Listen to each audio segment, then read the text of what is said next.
No matter what real estate purchase agreement or contract that you're using, you must have these two clauses in your real estate purchase agreement in order to protect yourself and also give yourself the best opportunity to close the deal. Now, what are these two clauses? Make sure you stick around for the entire video. I'll go more in depth about the two clauses and I'll show you how they look in my, personal real estate contract. Now, before we get into the video, do me a huge favor. Thank you for tuning in. Go ahead and like that subscribe button and let's get to it. The first thing that you have to know, if you don't have the right clauses in your real estate purchase agreement, then you're not protecting yourself and you really may be leaving yourself open to all type of legal battles, I'll just say. So if you would like a purchase agreement that you know works, for sure works, go ahead and click that link in the description. I'll give you my personal real estate purchase agreement and also walk you guys through each clause and, so you'll know what it means. Now, the first clause that you have to have in your real estate purchase agreement in order to be successful is, and I just added this clause like literally a couple of months ago. I had a mentor point it out to me and I was like, you know what, that makes sense. It solves a simple problem, right? And that's what we are. We're solution providers. So what you want to have in that real estate purchase agreement is property will close 30 days after receiving a fully executed contract. So what this means is property will close after you receive the fully executed contract back from your seller. So the seller has to sign the contract and send it back to you. Then you get 30 days from that point to, be able to close the property. Now, me personally, I still put the closing date, the expected closing date on the contract, but that clause would actually allow you to not even have to put a specific close date on the contract if you just wanted to put that clause in there. Like me personally, I still put that clause. So just give you an example on why this is important. Say if you got the property under contract, and let's say July 25th, you sent the contract out, right? So you send the contract out on July 25th, you're set to close a month later, about 30 days. Let's say that's August 24th. So August 24th, you're set to close on the property, and that's 30 days from July 5th, the day that you send the contract to the seller via Hello Sign. Find out how to sign up, for e-signatures for free by clicking the link up there. But once you send it on August 1st, you don't receive it back from your seller until August 1st. So now you have 23 days instead of the previous 30 days that you were expecting. However, if you have this clause in your contract, instead of you having to, send over an addendum to the seller, getting the addendum signed and doing all those kind of things, instead of you needing to send over the addendum, you're able to just have this clause in there to keep the same exact contract, and you were able to get 30 days to get, the property closed. So that's why that clause is very important. That way you don't have to, send over another addendum, risk the seller freaking out over why they have to sign more paperwork, all those kind of little things. You want to avoid them signing their name as much as possible. You want to get that signed in the beginning and then, sign in the end once they're at the closing table. All right. Now, clause number 2.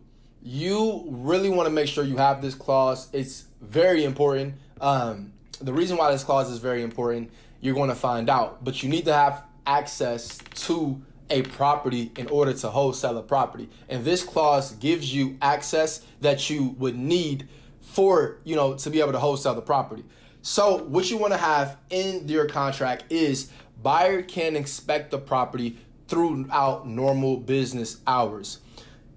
And I'll say it again, buyer can inspect the property throughout normal business hours. So this normal business hours, is typically, let's say 9 to 5. What this allows is, let's say the property is vacant. This really works better when a property is vacant because if there is a tenant in the property, obviously you have to, schedule it with the owner and the tenant and a bunch of other things. But if the property is vacant, this works very good. So if the property is vacant, all you have to do is, this ensures that you're able to put a lockbox on the property. So instead of speaking to your seller about you would need to put a lockbox on the property and throughout the inspection period so you can have access, instead of saying that before you get the property under contract, you just say it, once you actually get in person to get pictures for the initial walkthrough, okay? So once you do the initial walkthrough and once you get pictures of the property, you would then make sure you go and tell that seller, hey, we're going to put this lockbox on the property. I'll give you the code. and that way we'll have access to the property. So if they say, you didn't tell me about this, you didn't know anything about this, we'll say, well, we have to have access to the property throughout normal business hours. That's in the inspection clause of the contract. So, unless you want to drive and meet us every time we need to get in, which is going to be often throughout our inspection period, then it will just be simpler for everybody for us to have a lockbox on it. And again, I'll text you over the code so you can get in anytime you want as well. So that way they will understand that, they've already signed the right for you to be able to, though it does not explicitly say that, it's very implied because you have to get in the property throughout normal business hours. Now, one common thing that may come up just with your seller is the fact that they may be worried if they have personal belongings in the property or things like that they don't want to get, stolen, basically. So if they don't want the property goods to be stolen, the way you put all that to rest is by having the other clause in your contract. And, you can just download my personal contract again if you want to know all the clauses. But basically, the clause says that you have to pay the buyer, you being the buyer, have to pay for any damages that's caused as a result of you throughout your inspection period. You have to pay for it. So you basically would just tell your seller, like, hey, look, we don't, our guys are professional. We don't want to, mess with any of your belongings. That's definitely not what we do. Also, if you look in the contract, we are liable for any damages caused to the property throughout the inspection period. So we definitely are not going to cause any damage to the property throughout the inspection period. That's going to be as a result of us. So that's the way, you just put them to rest a little bit, right?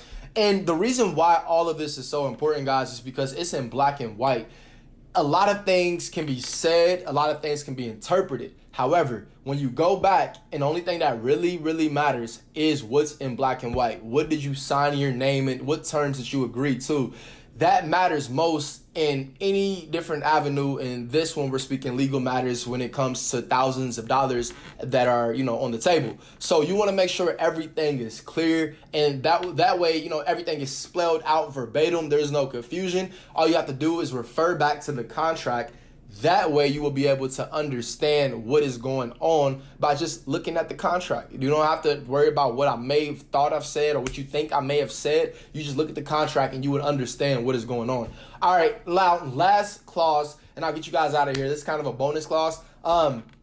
This one is the same scenario. If you got a property, let's say under contract at, 200, got me all over the place. If you got the property under contract on July 25th, they signed it on August 1st. Another thing that happens there, if you don't have this clause, is that you lose time throughout your inspection period. So you want to make sure that you specify, again, have it spelled out verbatim in the contract. You want it to say the inspection period does not begin until the contract is fully executed. So what that means is the inspection period does not begin until the buyer signs and the seller signs. So that way, you are not out however many days, 5-6 days on your inspection period, all because you received the contract late. And I guess this is just kind of a pro tip. I'll go ahead and tell you guys. This is kind of a pro tip, really. A pro tip for you guys. This is something to protect yourself. It's kind of just a little savvy, just something I just picked up on, and it's really not it's not, I'll just tell you what it is. All right. So you want to, and I appreciate you staying this long. If you stayed this long, you're definitely a real stepper. If you stayed this long, here you go. You deserve this. All right. When you send the contract to the seller, typically I send it signed if I'm on hello sign, right? Hello sign, each signature right up there. If I'm on hello sign, I'll typically send it signed. However, if you're in person, and sometimes even if it's signed online, like, if you got to send it through Gmail and they want to print it off and they want to sign it and send it back to you, or if you want to send it through mail and they want to mail it back to you, this is a pro tip, ninja tip. You would be able to not sign it. Don't sign it until you have your buyer in place, and that's a long time. Like that's really pushing if you want to do something like that. I wouldn't recommend that. Or just give it a couple days until you get the feedback from your first inspection. So what that means is if you got the property, let's say again, if you send the contract on June 25th, you get it back on August 1st, but you're good. You still got 30 days because you have that clause in there that the property will close 30 days after receiving a fully executed contract. So you have until like August 31st or September 1st, whatever that works out to be. You're good there. However, you also have a, let's say, 15-day inspection period. Now, with your 15-day inspection period, you are able to extend that inspection period if you, let's say, have your, initial walkthrough. Maybe it's not until August 5th, right? Maybe you just received the contract through mail. They've already signed it. This inspection period does not begin until the contract is fully executed. So maybe you wait until August 5th after your buyer goes through the property, after you get pictures and videos, and then your inspection period begins on August 5th, because that's the day that you're able to get into the property instead of it beginning on August 1st when you receive the signed contract back from the seller. Basically, you don't sign it until August 5th because that's when the contract inspection period will begin. So that'll give you about 4 or 5 days right there, depending on how it works out to be. So that's just a little ninja tip for you guys.